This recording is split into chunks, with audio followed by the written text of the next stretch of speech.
What's up, everybody? It's Daymond John here, the People Shark, with my interview series, Advertising and Innovation. And this is where I sit with some of the most forward-thinking, strategic creatives in the advertising industry, and it is brought to you by the Shark Group and London International Awards. Today I have the pleasure of sitting with Rupen Desai, Global CMO of Dole Foods, to talk about why brands need to have a purpose, how to create real change as a brand, creating authentic communication and strategies, as well as much, much more. You're gonna enjoy this.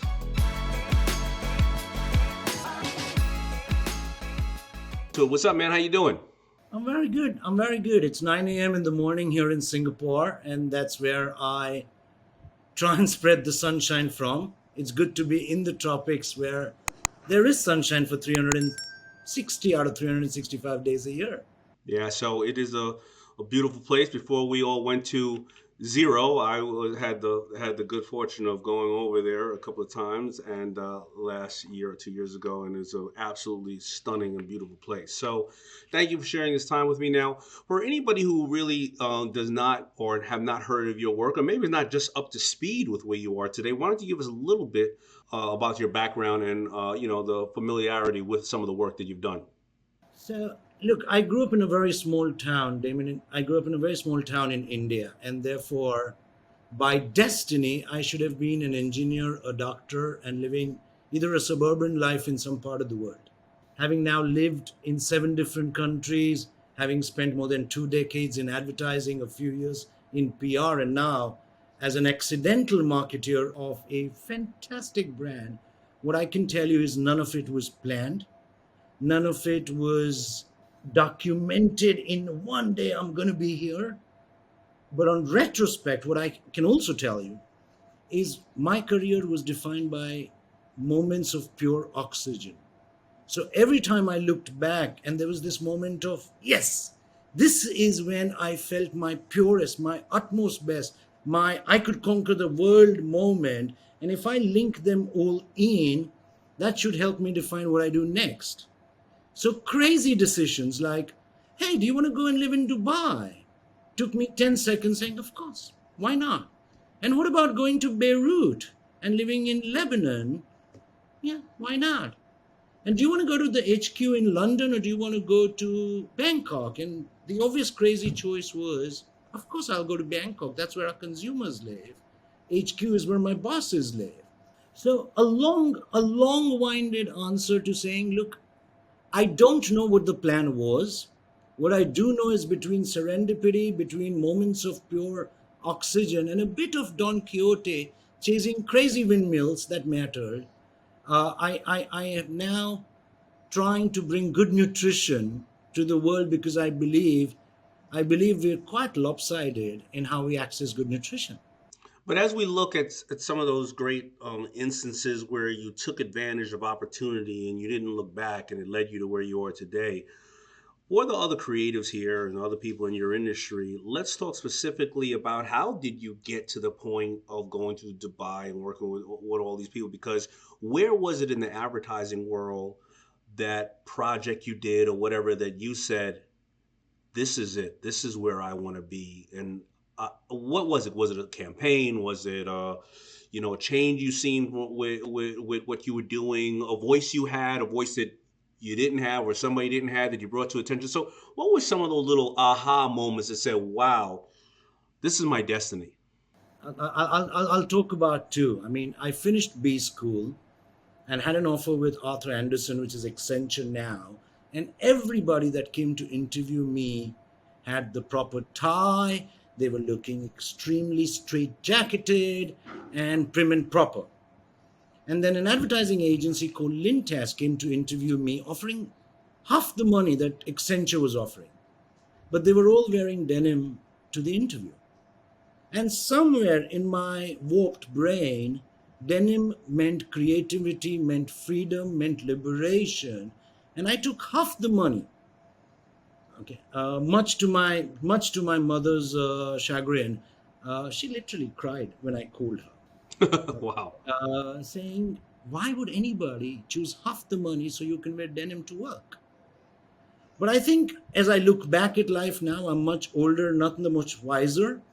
I think that liberation, the freedom to think, the freedom to experiment, the freedom to wear and express who you are authentically is something I chose on the spur of the moment, and now I make sense of it 25 years later.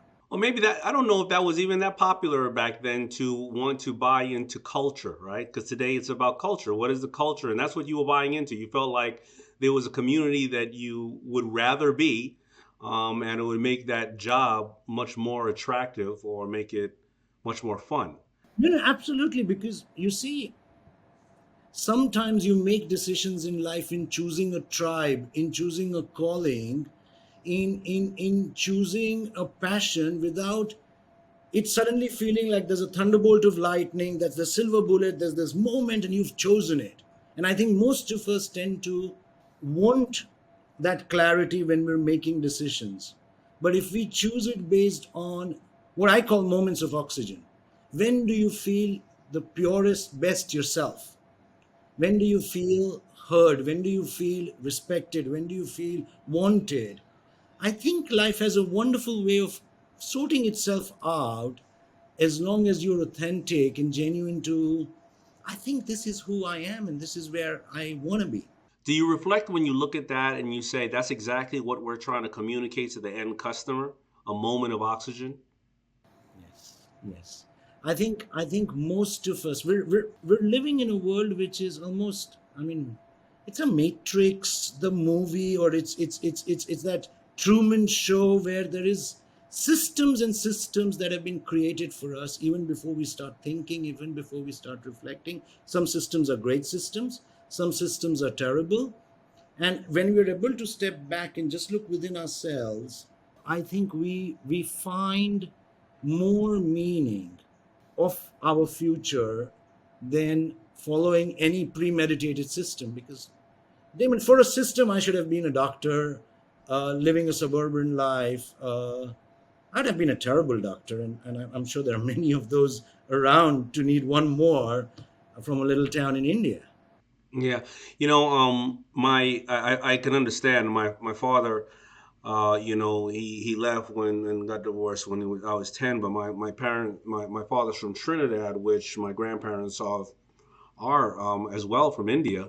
And of course, I would have grown up like most of my other family members. We would have been mathematicians or coders or accountants and various other things in that area. So I can absolutely relate with how, the journey shifted from where you were supposed to be or where traditionally, they would push you to be.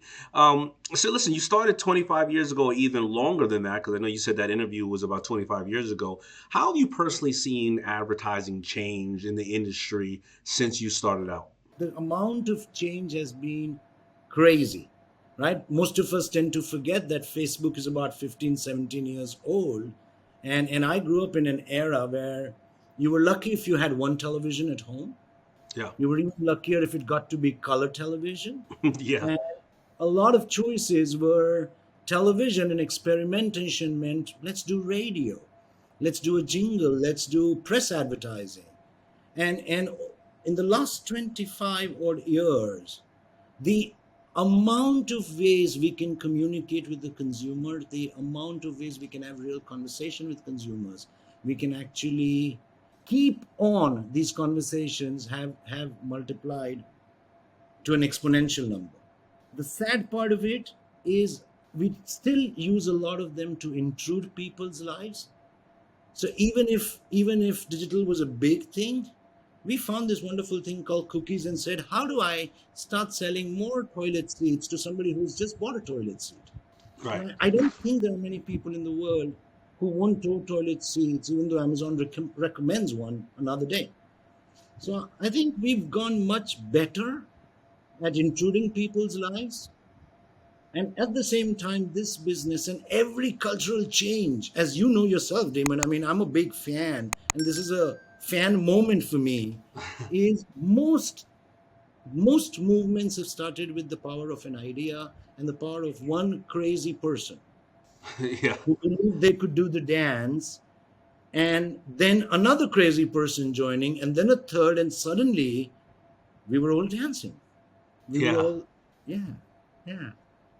Absolutely, and I think that going to my next point, because listen, we're going to talk about brands and of course, everything that you do and I do every day. But why does a brand, or should a brand, care about having a purpose now, other than selling their goods to the customers? Because of course, the whole world is super sensitive now, right? And some people will say, the way the world looks at things is, most of people, is black or white. You are either this or that. This person has to be right, they can never be wrong, or this person is wrong and they can never be right. And if you stand for a purpose here, you are alienating all these other people. You shouldn't do it. Or the other theory is, well, I can buy something from anybody in the world. What is the purpose and what do you stand for? Because I want to make sure that we are aligned in what we're thinking. So, what do you think about a brand having not only a product, obviously, that they sell, but the purpose behind the product and being proud of the purpose?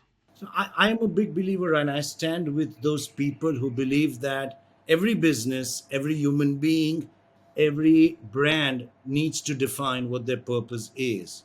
And the reason for that is, if we look at the world today, it's extremely lopsided. It's extreme. I mean, the pandemic has made it even worse, but even pre pandemic, the difference between the haves and the have nots is not becoming better, it's becoming worse.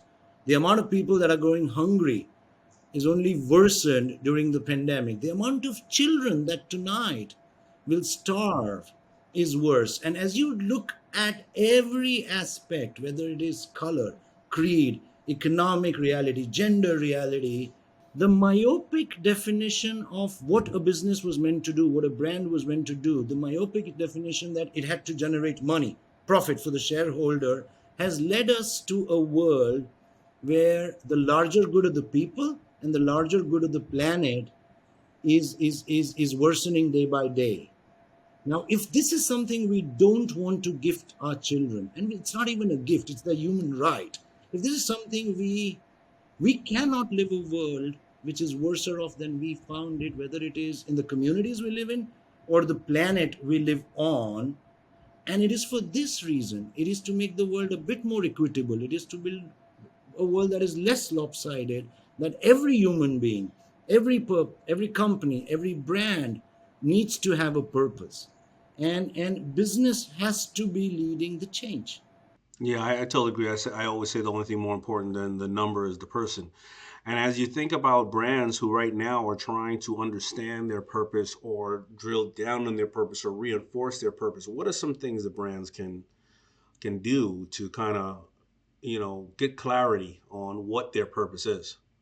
So look, there are lots of different definitions of purpose, and the one I found, I read on LinkedIn. So this isn't something that I've written myself, but I think being purposeful is now about finding profitable solutions to the problems of people and the planet, or accepting that there is an interdependence between planet, people, and prosperity.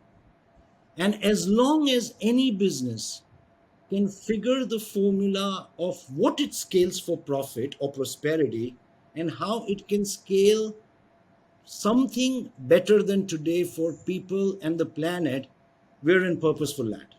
And that you would say would be the benchmark or the checklist to start off with. Yes, I mean, there are different ways you can gauge whether you're on the right sweet spot. I mean, Mark Ritson, one of marketing professors that I really like, calls it the 3C test. Does your consumer really want it? Can you deliver it credibly? And is it better delivered than your competitor? My checklist is, will this build prosperity for people and planet as much as the business itself, and the business defined not just as shareholder but every member of the community that is facilitating the business. Another checklist is, can it sustain itself? Otherwise it'll just become a one-time donation, which isn't a bad thing, but it'll become a one-time thing. And the last, and the one I love the most, is, does it come at a cost? Purpose isn't purpose unless it tests you, unless it forces moments of weaknesses of choice, unless it comes at a cost of how you used to do business before and how you choose to do business now. So, And that kind of leads me to another point. As we all grow, I think brands grow, we grow personally, we all grow, the world is growing. And as a brand starts to redefine their purpose or evolve their purpose, if you would have talked about 5 years ago, we weren't talking about Me Too, LGBTQ plus, Black Lives Matter, fighting Wall Street, and giving everybody the opportunity to participate in the, in Wall Street, right? The everyday person. But today there are so many topics, and of course we can get off topic of who we are by trying to chase so many topics, trying to do the right thing. How do you slowly evolve a brand and change and evolve with the consumer in the world, and make them feel like you're growing with them? However, don't make people feel like you're just trying to put lipstick on a pig and chase different opportunities. You said it in the question. I mean, I think every change on purpose or every purposeful intent needs to start with action rather than talking. Yeah, I mean, you can shorten it this to acts, not ads. But the more we act purposefully, consumers, shareholders, stakeholders, our community can picture it and add the dots together. If all we do with our purpose is look at a 3 minute, wonderful, warm, fuzzy little advertising, God help you. Yeah, absolutely. So let's talk about doing good, which I love talking about, you love talking about, and we don't only talk about it, but we do the best we can to actually take action and get other people to take action. So, what are the different buckets that doing good can fall into for a brand? And I wrote this one down because I didn't want to forget it.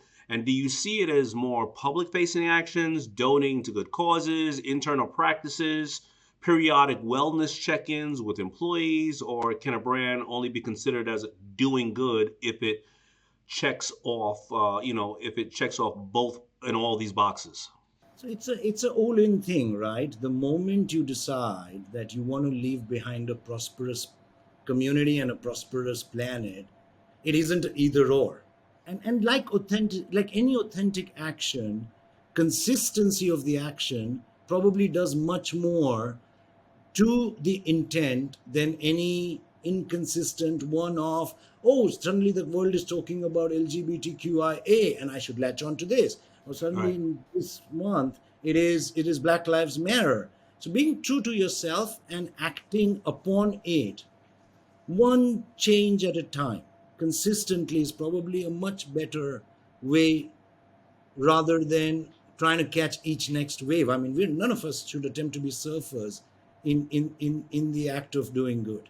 Now in my earlier days with FUBU, we gave away a lot of money, but the internet wasn't out, social media wasn't out. However, even if it was out, I'm not sure, we didn't advertise or market it. And we didn't advertise or market it because we felt like it would look performative. It would look like we are trying to make money off the hardships of others. And we got a lot of backlash because people thought we weren't doing enough. And then unfortunately, I had to show the building of basketball courts and putting computers in schools and helping battered women's shelters and all that, and it didn't feel right.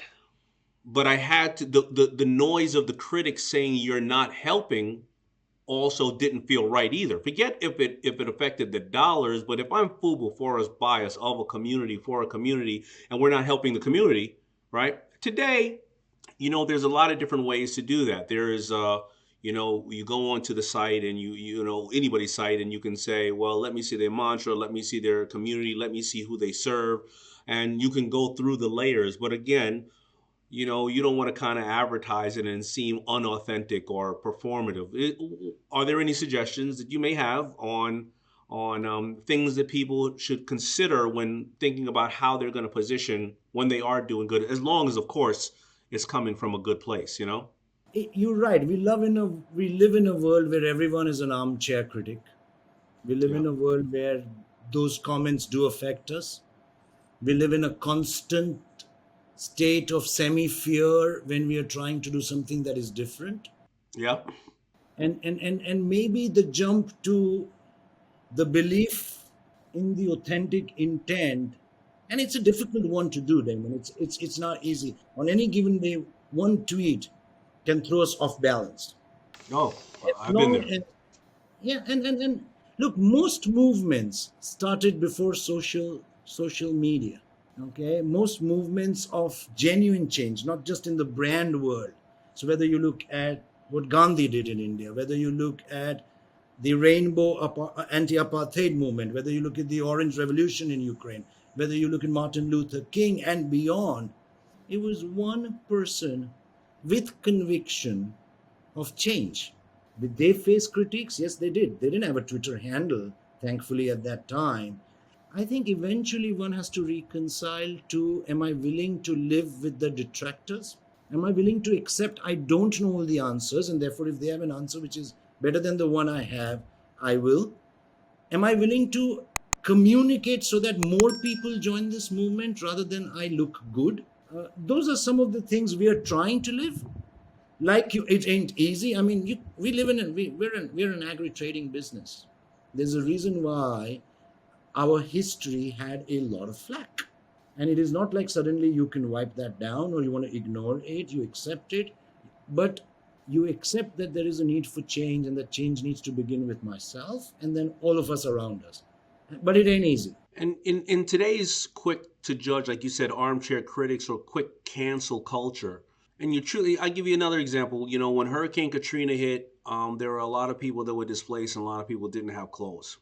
Now we went into our warehouses and we gave $20 million in clothes out to Hurricane Katrina victims. But now, you know, you have a logo on my product, and the cool people said, well, they didn't know where it came from, but they were like, well, look at all these type of people that are wearing the product. I don't want to be part of that community anymore. And our sales hurt, and we were hurt by it. But I never regret the fact that to give children and people who needed clothing, no matter what, if I had it in the warehouse, I'm going to give it, right? And I never regret that. And you know, later on, many years later on, there would be a lot of people who would come out and say they were the only ones who, or some of the few that came into the area to take care of us, right? And I didn't ask anybody to say that, and it would help the brand. But what do you do during those periods of time where you are taking a hit by wanting to do the best, or maybe standing behind somebody and they go do something wrong?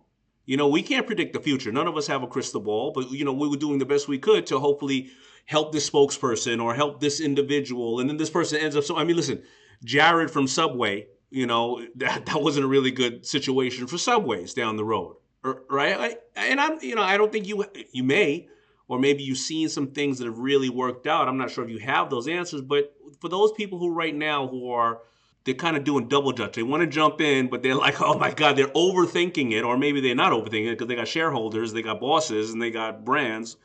I want to pick your brain on what do you think about that? So there'll always be moments where no matter what the intent, the outcome turned out quite differently. And it turned out differently for real, or it turned out differently because a group of negative voices or cancel culture got momentum around it. And I think the two things that we're trying to learn and do better on is, one is the acceptance that we don't know all the answers, and the stating out that we don't know all the answers, but also simultaneously staying true to the cause. One bad experience, two bad experience, three bad experiences shouldn't allow us to change the amount of good we're doing or want to do or want others to join so that we could do much better off. And I think going back to the Katrina example, you helped make the community feel safer, stronger. Yes, a few people who wear your brand for projecting a certain status felt bad. And as long as it made you as a business stronger, it made you as a business more sustainable, as long as it made the combination of people, planet work. I mean, I commend you. I commend you. And I think I'd love to have more examples like these in the world rather than the other side winning. We will all lose when the other side wins. Yeah, yeah, that's true. But now let's talk about some good stuff like Dole and doing good. What does it mean for Dole to do good? So look, I'm very lucky to begin with. We sell a product that is purposeful by itself, right? I mean, you can literally eat our purpose, and it's good intrinsically. However, when you look at the world today, we've got quite lopsided on who gets access to good nutrition, who doesn't. So, depending on where you live, depending on what gender you are, what socioeconomic reality you are, it isn't very easy to afford a $15 salad as it is to go and get an unhealthy meal which has a long term impact around the world. So we live in a world which is quite unequal from a nutrition point of view. And as a company that grows good nutrition, we're trying to bring an equal access, an equitable access to good nutrition, which means trying to make healthy food more affordable, more accessible, more available, and at the same time, not wasting good nutrition. I mean, we're a generation that wastes one third of the stuff we grow. Yeah. So that is how we're trying to be purposeful. Uh, I mean, we call it sunshine for all. Sunshine doesn't choose who it shines on. Sunshine shines equally on everybody. And like that, good nutrition is a human right. And it's something, even as small as impact as we can make on a day to day basis. That's how we're trying to pivot a 170-year-old company to become a 170-year-old startup. I like that. And how if any, how has the past year and a half in COVID affected your purpose led model? So at one end, we've been lucky as a business because people have started thinking more about what they eat, the immunity they get out of it, and therefore overall it's been a good year for fruit. I shan't deny that, but I shall take all of that credit, even undue as it is, to saying it has helped us accelerate what we do. You see, the pandemic was the time of temptation for most businesses to prioritize profit over people or the planet. And therefore, we went out right at the start of the pandemic to make changes in our own business model around the interdependence between people, planet, and prosperity. We've made promises where we will get out of processed sugar in any of our products, or promises of getting out of fossil based plastic. And one of the promises has also been an increase in prosperity for our stakeholders, because I don't think we want to move to a not-for-profit organization. We're a for-profit organization. The money we make allows us to impact at scale. So we made six promises as a business model. We put them right at the heart of how we're structured, how we get measured, and now is the infinite journey of trying to do better than we did yesterday, failing, learning, trying to do better again. And I mean, it's not a journey that one day, even when I grow old and you still look the same, Damon, that I'm going to look back and say, "Oh, mission accomplished." Right? It's not. 2+ billion people are dealing with malnutrition today in our world. Yeah. About one half of it with starvation and the other half of it with obesity. So it isn't just a have nots issue. It's for those that have not, we know the challenges, but for those that have, we're living in a world where unhealthy food is one totem pole after another totem pole on any highway in the US. But to find good healthy food in a in any town, in any city, in any country, there. I mean, we're living in food deserts. Millions and millions of us are living in food deserts. So we're trying. We're And trying. that's important because when you say a 170-year-old startup, that's the way you need to think, right? I'm going to fail a little bit, but we're going to learn from that, and we're trying, and we're going to collectively grow. And I want to talk about, or maybe you could touch on some of the successes on, how with your messages and your actions that you're implementing. How are you finding other companies who can tap into that purpose, or you're working with them in those synergies to tap into their purpose and collectively grow? And that's one of the biggest learnings along this journey, which is if we need to fight systemically created challenges, we need to fight them systemically rather than a donation. That means working with governments, working with not for profits, working with like minded partners, and almost combining their superpowers with our own superpower. So we started a pilot last year in the city of Jackson. We had a blessed partnership with the mayor of Jackson. Jackson is one of those places where the divide between food and feed is one of the And you worst. said in Jackson, where's Jackson? Where? From Mississippi. Okay, got it. Okay, okay. Jackson, Mississippi. Sorry. Uh huh. So we found a kindred soul in the mayor of Jackson, and we started a program, a pilot, to learn about how to create systemic change between access to good nutrition and access to bad nutrition. Boys and Girls Club of America was an esteemed partner, still is. A lot of our retail partners like Kroger have come on board, and over a period of time, we have a wonderful poly of 60 partnerships that allow us to learn how systemic change is created. And from Jackson, we've now moved the program to Baltimore. And city by city, country by country, our ambition is to try and learn how to create systemic change. And how much of your communications, public-facing communication, should be doing these things, and your percentage of it? Maybe that's not the right way that I'm positioning, but to not speak to people as a business, speaking to people more as customers, and I mean, speaking to people not like customers, but speaking to them as people, because obviously you're caring about people's nutrition, whether the lack of having any or having a really bad nutrition. And they can say, well, you're a big business, you don't care. But no, I care about you. And how do you take a little bit of that? This is not Dole, this is us. Collectively, we're caring about you, we're educating you, we're trying to do our best. How do you do that effectively? And is there a formula? I guess we're all still learning. So there are different scientific numbers around short-term sales activation versus long-term equity. I think IPA made a case of the long and the short of it, as they call it. Hmm. I'm a big believer that it has to be both or bothism, to steal from Mark Ritson, but we have to do both. We have to sell short term sales acquisition. You want a fruit bowl? I have a fruit bowl. You want a fruit juice? I have a fruit juice. Here's what my juice does.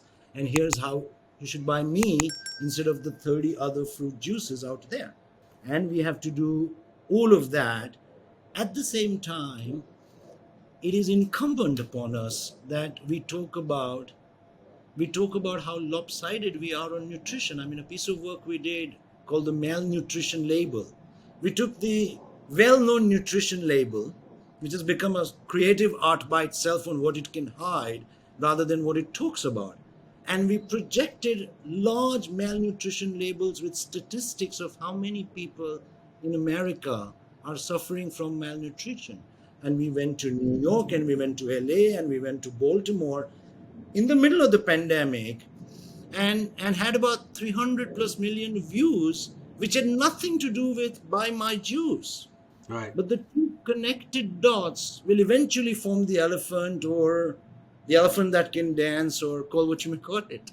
No, absolutely. So I love the communication. And so I got one more question. I'm not going to take up too much of your time. I've learned so much from you, and I think that authenticity is something that is clear. And a lot of people are trying to find their way. How do now? What if I'm senior management or even middle management, and I'm very passionate about stuff at a company?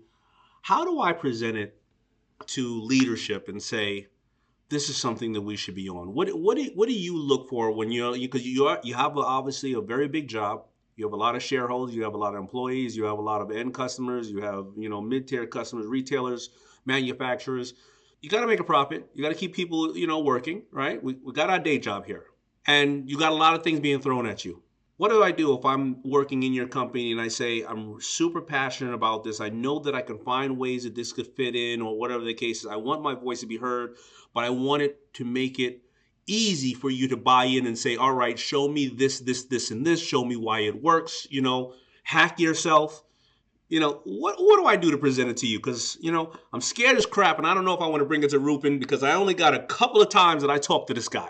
So I must start this response by stating that I've been extremely lucky that my board already believed in a 150-year-old Japanese philosophy called Sampo Yoshi. It's 150 years old, and obviously my translation from Japanese to English is going to suck, but in its essence, it said business is best when it's good for the buyer, good for the seller, and good for society. So I think unless the people that control the decisions, that control the money in any organization, buy into this, it will always end up becoming a right tab CSR. That is the first thing that's going to be cut on a bad quarter. So, depending on where you are in whichever organization, small or large, you have to convince the people that control the decisions, that take the decisions on where resources get invested in, where resources get allocated. Because if they're not convinced, you're trying to push water uphill. Do you sit there sometimes maybe and push a button that they're not expecting? I'm not. I didn't read. In your bio, there are a lot of things about helping female founders and various other things. But is there a button to say this is something your kids would love? This is something your wife would love. This is something don't you want your parents to be around longer? Don't you find that this is something they would love? And then it reverses the checkbook and goes, all right, now you just made that board member or that person with the person, now you just made them a customer. Is there ways to present it to leadership like that where because a lot of times you can't quantify why it'll work or not because your data may not make the sense, right? Okay, yeah, all right, every time we advertise, we get this amount of views and hits, no problem. But the sentiment sometimes is even more powerful than that type of data. I think making it personal, because all of us live for a life.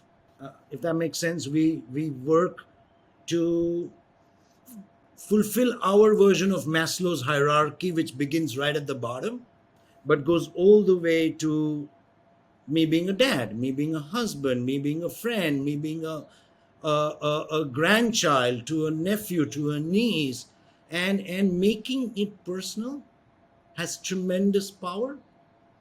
Also, unlocking how success is measured for me.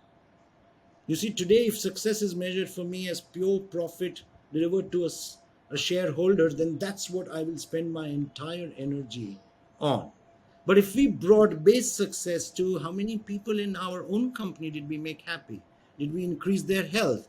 And we measure it, and then we remunerate or incentivize on it, and one at a time. So when you want to break open the biggie, you probably just go inch at a time, so that you start with 90% bad, 10% good, 89%, 70%, 60%, and suddenly this ends up becoming like any new muscle memory. It's something I was always born with and believed in. But I think making it personal has tremendous power, because I can't look into and I have two daughters. In fact, today we're going to celebrate the fifth birthday of my second daughter after I finish this. And Congratulations. super excited. I cannot look in my daughter's eyes and know that if today I'm selling a fruit bowl in single use plastic that is going to land up in the ocean, I am going to give her a world that is better than the one I found it. And I live most of my motivation to be a great dad. So to me, everything I do at work has to then follow from there. It's fascinating, and I think that touched on a very valid point. A lot of time, people always want to come with just the numbers and what works and doesn't work. But the same as my daughter is my this is my third daughter from my second marriage. She's just turned 5 a little while ago. And the funny story is that she was in. I've been telling this story, fascinating to a lot of people. She goes to one of the most expensive schools in the world. Thank God I've been blessed. $60,000 for pre-K. For pre-K, $60,000, right? To go there 2 hours a day and drool on herself with crayons. But the teacher was doing a Zoom with her and her other whatever 6 or 8 students, and the teacher said, "What do you want to be when you grow up?"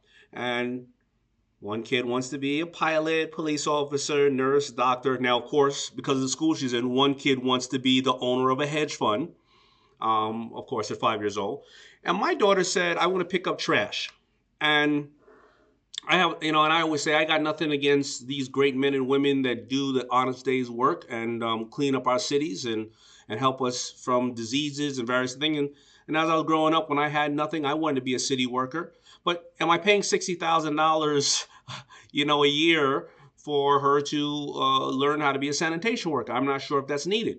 But the simplest thing was, I asked her, why do you want to pick up trash? And she looked at me with those big, beautiful eyes and said, because I want to clean up the world, Daddy.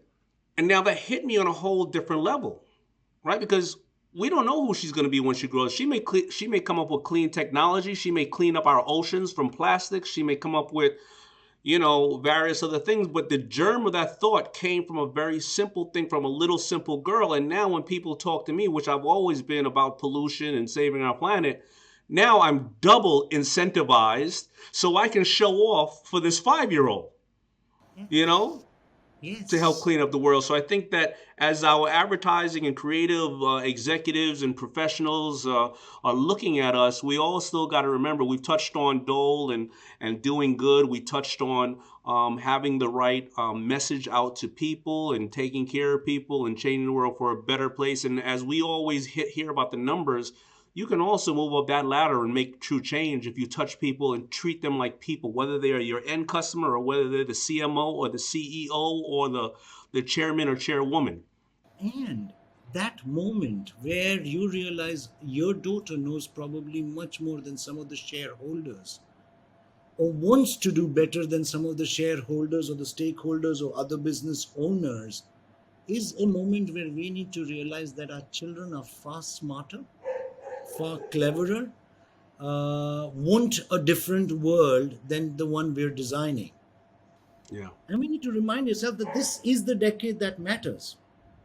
yeah, We are close to the tipping point on so many issues that 10 years might be too late, 10 days might be too late, 10 hours might be too late. And look, I want Daymond John to be the coolest dad to his daughter as much as I want Rupen Desai to be the coolest dad to my daughters and vice versa. yeah. So we just have to find a lot more like-minded people on this dance. And once we do, it's going to be a heck of a dance, because those eyes, like you said, those eyes will look at us in a completely different form than making money at the cost of our people or the prosperity of the planet. Absolutely. So, man, listen, thank you so much. I hope to see you at the dance. I want you to enjoy that amazing time with your beautiful family, and that is what we work so hard for. But thank you so much for sharing this knowledge with everybody. And I'm sure that I've taken away a lot. I'm sure that there are a lot of people here who it'll either reinforce something that they were already trying to do, or maybe it'll bring their attention to where they should be thinking, because maybe they didn't think that there was a place for them to think like this. Thank you for having me. It was a fan moment when said Daymond John would love to chat to you, and I went, "Oh, this is Oh, you fun." kidding me? It was a fan moment for me too, brother. I got so much respect for you and all that you've accomplished and all that you have yet to do. Yeah, I agree. I agree. We have a lot to do together, and I'm sure we will. We just need more dancers along the way for the big dance. You got it. I'm down. Yeah. All the Take best, care. brother. Take care. Thank you. Bye.